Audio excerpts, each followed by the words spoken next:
In today's video, I'm going to teach you how to create a folder in Bitbucket. First, open Bitbucket and sign in with your Atlassian account. If your organization uses single sign-on with Google, click the Google option and choose your account to complete the login. Once you're in, head to your workspace and open the repositories section.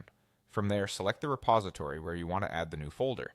This will take you to the source view of that repo. Here's an important bit of context before we create the folder. Git doesn't actually track empty folders.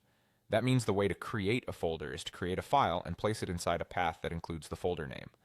Bitbucket makes this easy right from the web interface. In the repository source view, look toward the top for the three-dot menu. Click it and choose Add File. You'll land on a page where you can create a new file directly in the repo. In the file name field, type your folder path followed by the file name, using a / to separate them. For example, type folder name /readme.md.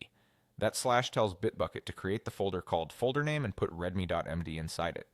A couple of tips here. Avoid spaces in folder or file names and use hyphens or underscores for readability. Make sure you include a file extension that matches what you're creating, like .md, .txt, or .js. Below the file name, you can add some file content if you like. It's not required to create the folder, but adding a short note is helpful for documentation. Next, scroll to the commit section. Enter a clear commit message that explains what you're doing, such as create folder name with initial readme. This helps teammates understand the change later. When you're ready, click commit. If a confirmation prompt appears, click commit again to finalize.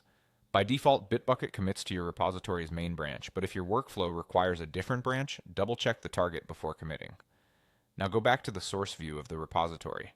You'll see the new folder listed, and inside it, the file you just created. If it doesn't appear right away, refresh the page. Remember, since Git ignores empty directories, the folder will only exist in the repo as long as at least one file is inside it. That's all there is to it. Sign in, open your repository, use add file, specify the folder and file with a / in the path, write a meaningful commit message, and commit your change. You've successfully created a folder in Bitbucket.